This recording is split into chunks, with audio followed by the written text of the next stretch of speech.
जनायाव खमैबो 19 फुट गोलाव अजगर जिबौ हमनो हादों। जनायनि रामदन दिखारि मुक्तियार गामियाव मासे गिदिर अजगर जिबौ बोखांनो हानायखौ लानानै ओनसोलाव मोनसे सोमोनांथाव थासारि सोमजिदों।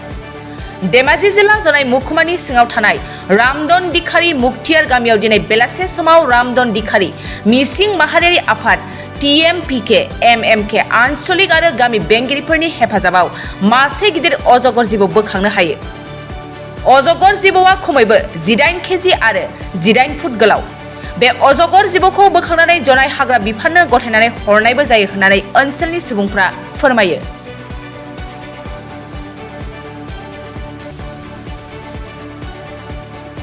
रामदन दिखारि आঞ্চলিকৰ মুক্তিয়াৰ গাঁৱত ডাঙৰ এটা অজগৰ সাপ আমি কেশৱ কামানৰ বাৰীৰ পৰা উদ্ধাৰ কৰিছোঁ।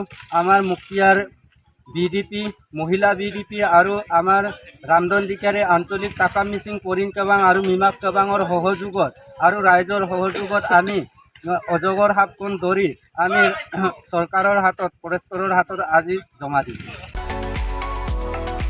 नैरोजा 23-24 सोलोंथाइ बोसोरनि थाखाय गोदान मुं थिसननाय लानानै फैदों डन बस्क' डिग्री कलेज साफागुरिया।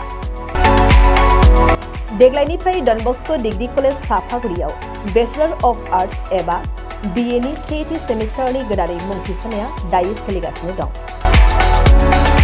चिरां जिल्लानि साफागुरियाव थानाय डन बस्क' डिग्री कलेजआ देग्लायनिफ्राय BA थाखोनि सेथि सेमिस्टारनि थाखाय गोदानै एडमिशन लानायजों लोगोसे बड', इक'नमिक्स, इंलिश, एडुकेशन, हिस्टरी आरो पलिटिकल साइन्स आयदानि थाखाय BA अनार्सनिबो खाबु दं।